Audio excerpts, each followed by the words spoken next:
Hi, I'm Steve, and welcome to our channel Patio Heat, where we provide visual concepts of infrared heating as well as tips for ideal patio comfort. Check out our patioheat.com website for sales and more information. Kindly consider tapping that like button if you find this video useful, as it helps others find our channel. Now let's get heating.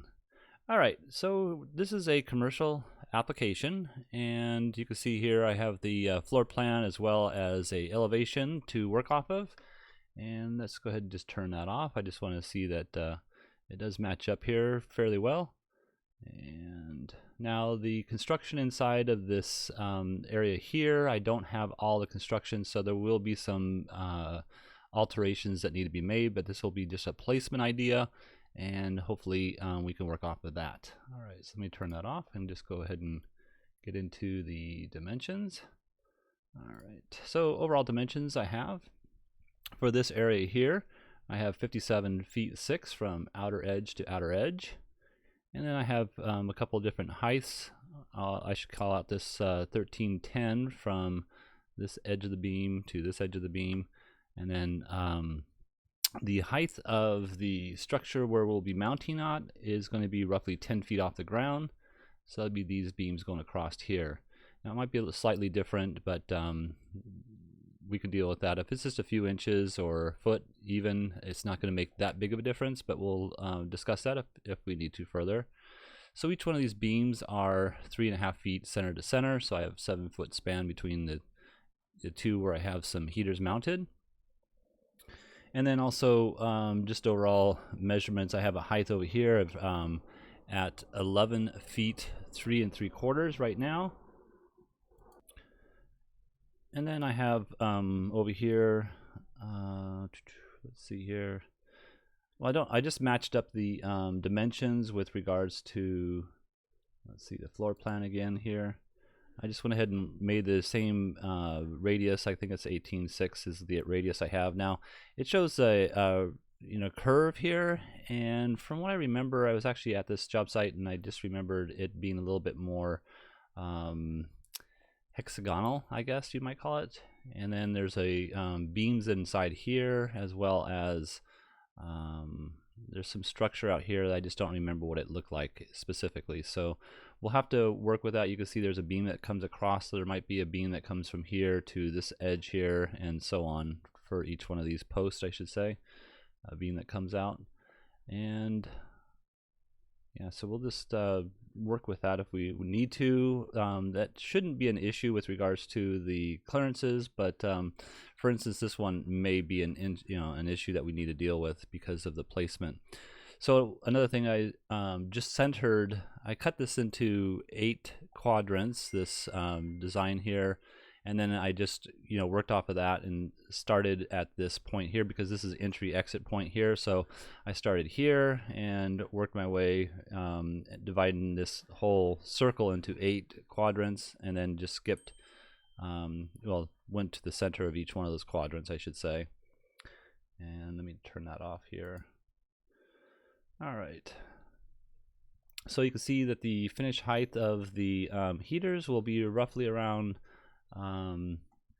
here we go over here, roughly around 10 feet 6. I like these heaters to be about 10 feet if I can, so we'll keep that in mind. And also, this could be a beam over here, so I'm going to expect that this heater be placed roughly parallel with one of these edges at about 24 inches to center. So from here to the center, 24 inches. And then these two heaters on the inside, I went roughly 5 feet to center from this wall, and this edge here to this edge here, and then I moved it out another foot to get the best coverage for the inner edge over here. So let's go ahead and let's see if there's anything else real quick. I think that's about it as far as the dimensions are concerned. I do have the dimension on this height here at 9'3" would be the finished height of that, the bottom edge of the heater. So let's go ahead and look at the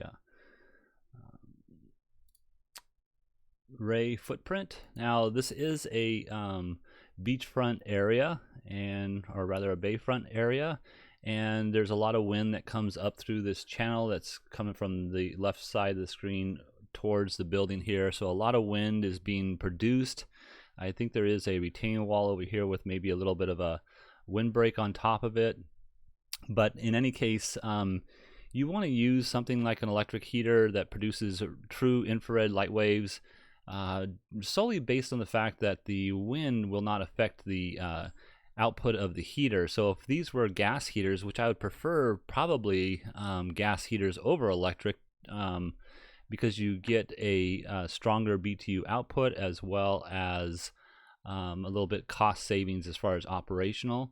And in commercial applications, that's kind of important, but gas heaters will not be efficient in a windy environment, so that really makes no sense to put a gas heater in an area like this, solely based on that fact. Gas heaters, once you reach breezes stronger than 10 miles an hour, become very ineffective. So, and also there's damage to the heater itself that's caused by leaving the heater on in wind areas greater than 10 miles an hour and in constant breezes.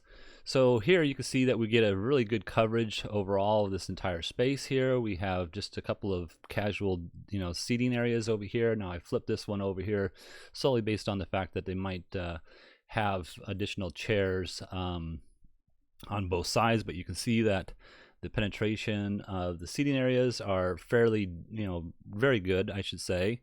And also I would just recommend that each one of these be placed on individual zones. So this would be 1, zone 2, zone 3, zone 4, and then also here you might put 2 of these on one zone, 2 another zone, maybe 1 on its own, and then the inside 2 on another zone. But you can see here with this footprint of heat that we're getting a very good coverage of this overall space. I think this application would be just great for this particular job. And thank you very much for watching. If you're looking for some assistance with your outdoor heating application and you'd like us to review your plans, please send your information to designs@patioheat.com. Thank you very much. Don't forget to hit that like button. We really appreciate it. Thank you and have a great day.